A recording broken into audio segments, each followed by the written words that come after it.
अब खबर विस्तार से। प्रधानमंत्री नरेंद्र मोदी ने रविवार को तीसरी बार प्रधानमंत्री पद की शपथ ली।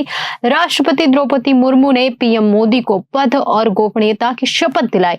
इसी के साथ नरेंद्र मोदी ने लगातार तीसरी बार प्रधानमंत्री पद की शपथ लेकर जवाहरलाल नेहरू के रिकॉर्ड की बराबरी कर ली है। इस साल हरियाणा, महाराष्ट्र, झारखंड और जम्मू कश्मीर में विधानसभा चुनाव होने हैं। हरियाणा में रहा बीजेपी की सरकार है, वहीं महाराष्ट्र में एनडीए सरकार है। जम्मू कश्मीर में आर्टिकल 370 हटाने के बाद पहली बार विधानसभा चुनाव होने हैं, जो बीजेपी के लिए लिटमस टेस्ट होगा।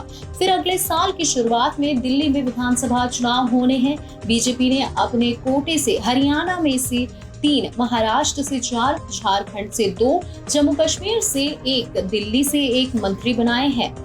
60 बीजेपी और 11 सहयोगी दलों के मंत्री। जी हाँ, मोदी के अलावा कुल 71 मंत्रियों ने शपथ ली, जिसमें 60 बीजेपी के और 11 सहयोगी दल से। बीजेपी कोटे से यानी 60 मंत्रियों में से अगर राज्यवार देखें तो यूपी से 7, गुजरात से 5, हिमाचल प्रदेश से 1, मध्य प्रदेश से 5, ओडिशा से 3, नॉर्थ ईस्ट से 3, बिहार से 4, राजस्थान से 4, पंजाब से 2, तेलंगाना से 2, गोवा से, केरल से 2, उत्तराखंड से 1, पश्चिम बंगाल से 2, छत्तीसगढ़ से 1 को मंत्री बनाया गया है। बीजेपी ने पिछले 5 सालों में अपने मिशन साउथ पर काफी फोकस किया है। इसका बीजेपी को कुछ नतीजा भी मिला है। एनडीए संसदीय दल की मीटिंग में मोदी ने कहा कि दक्षिण भारत में एनडीए ने अपनी जमीन मजबूत की है। उत्तर भारत के कुछ राज्यों में जिस तरह बीजेपी को लोकसभा चुनाव में बड़ा नुकसान उठाना पड़ा, उससे बीजेपी का मिशन साउथ अभियान और अहम हो जाता है। मंत्रिमंडल बंटवारे में भी इसका ध्यान रखा गया। आंध्र प्रदेश से 1, कर्नाटक से 3, तमिलनाडु से निर्मला सीतारमण, एलमुरुगन को मंत्री बनाया गया है। तेलंगाना ने 2 मंत्री बनाए गए हैं। तेलंगाना में जी किशन रेड्डी और बंदी संजय। बंदी संजय पहले तेलंगाना के प्रदेश अध्यक्ष थे, लेकिन उन्हें बदलकर राष्ट्रीय टीम में लाया गया। उस वक्त सवाल उठे थे कि उन्हें क्यों हटाया गया। ये भी कहा गया था कि इसका नुकसान होगा और विधानसभा चुनाव में बीजेपी ने उम्मीद के मुताबिक प्रदर्शन नहीं किया। लेकिन लोकसभा चुनाव में बीजेपी ने तेलंगाना में 8 सीटें जीती। केरल में बीजेपी ने पहली बार लोकसभा की कोई सीट जीती है। त्रिशूल से सुरेश गोपी जीते और उन्हें मंत्रिमंडल में शामिल किया गया। केरल से एलमुरुगन को भी मंत्री बनाया गया है। मैं नरेंद्र दामोदर दास मोदी ईश्वर की शपथ लेता हूं कि मैं विधि द्वारा स्थापित भारत के संविधान के प्रति सच्ची श्रद्धा और निष्ठा रखूंगा। मैं भारत की प्रभुता और अखंडता अक्षुण्ण रखूंगा।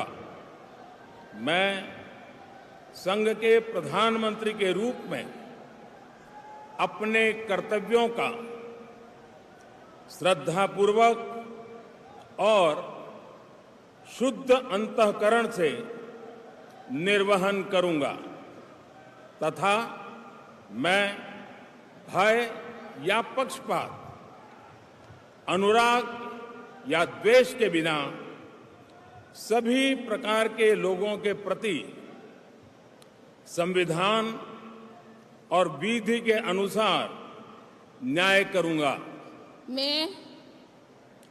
मैं नरेंद्र दामोदर दास मोदी